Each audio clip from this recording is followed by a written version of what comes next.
Okay, continuing with explorers, the conquistadors conquered the Aztecs. So now other European nations begin to start heading west to find their own colonies in the New World. So we're going to take a look at several explorers that become famous for trekking across the Atlantic Ocean to explore the New World. Many looking for the Northwest Passage, possibly a way to get around North America, to get to Asia, and also even things like the Fountain of Youth and cities of gold and different kind of legends they believe that might have been out there. So European explorers spent over 100 years searching for the Northwest Passage. This would be through North America to Asia. Okay, England, France, Holland began searching for a westward route to Asia in order to compete with Spain and Portugal. Okay, so let's review. Here we got Portugal, and here's India. All right, Bartholomew Dias sailed around southern tip of Africa, and he landed in what is modern-day South Africa, trying to find a route to Asia.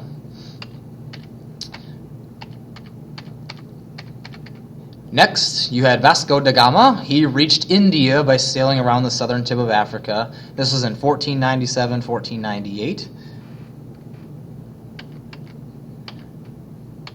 Here we are. Hernando Cortés explored Mexico and conquered the mighty Aztec Empire, 1519. All right, Francisco Pizarro explored South America, conquering the Inca, which is modern-day Peru, in 1532. Christopher Columbus explored the West Indies and the Caribbean and northern South America, the whole time thinking that he was in Asia, and he was mistaken. And some ideas of why we call the Native Americans Indians. Well, Columbus and his people called them the Indians because he thought he was in Indonesia or in India. He was wrong. Okay, here's Columbus's 4 trips around into the Caribbean. Notice he never made it to the continental United States. All right, Spain. Okay, we'll talk about Spain becomes a major world power. All right, then the other Europeans would follow him. But this little strip of land here is in Panama. This strip of land now you see where the modern-day Panama Canal was, but at this time there was no Panama Canal. But this was the smallest piece of land that you can get from the Atlantic Ocean, the Caribbean Sea, to the Pacific Ocean, and not have to sail around South America. Now here is our explorer. He's leaving his ship, and they actually trekked by land across the Isthmus of Panama. He was a great conquistador and the first European to see the eastern edge of the Pacific Ocean by walking across Panama. Okay, Balboa reached the Pacific Ocean by crossing Panama in 1513. All right, Ferdinand Magellan led the first voyage around the world from 1519 to 1522. Ferdinand Magellan. It started in Spain, and he would travel from Spain all around the southern tip of South America, past into Asia, then around Africa, then back to Spain.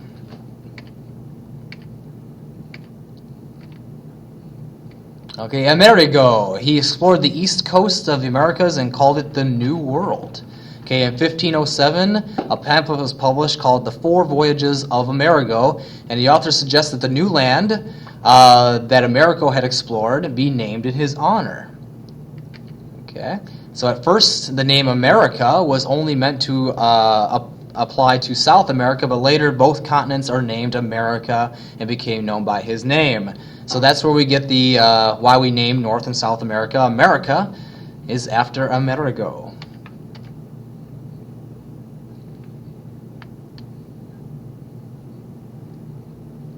I'm sorry, we didn't call it Vespucci. We call it America. It sounds better.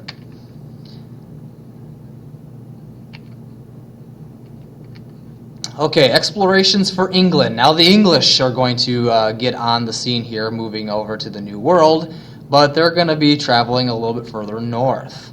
So John Cabot is an Italian sailor that explored the northern Atlantic coast of North America for England. That's about 1497 to 1501. All right, now the Dutch, the Netherlands, Holland. Okay, Henry Hudson explored the waters of northeastern North America, including the waters surrounding New York City. Later, New York, what is modern-day New York City, would be called New Amsterdam originally, named after the Dutch, Henry Hudson.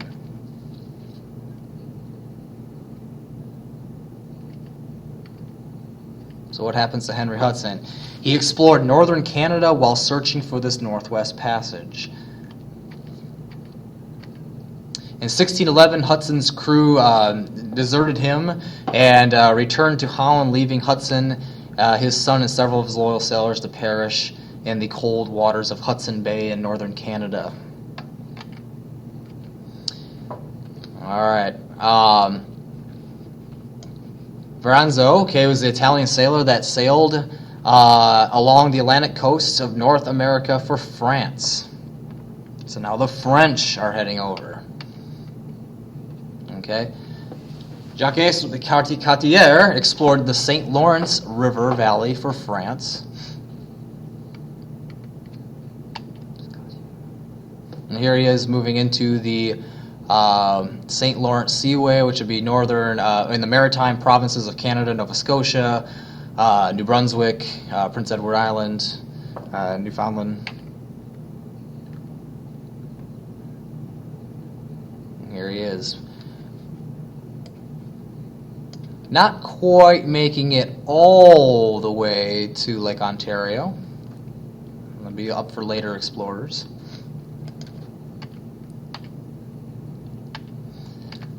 And those are your explorers of the New World. And now even more are going to come over in the future.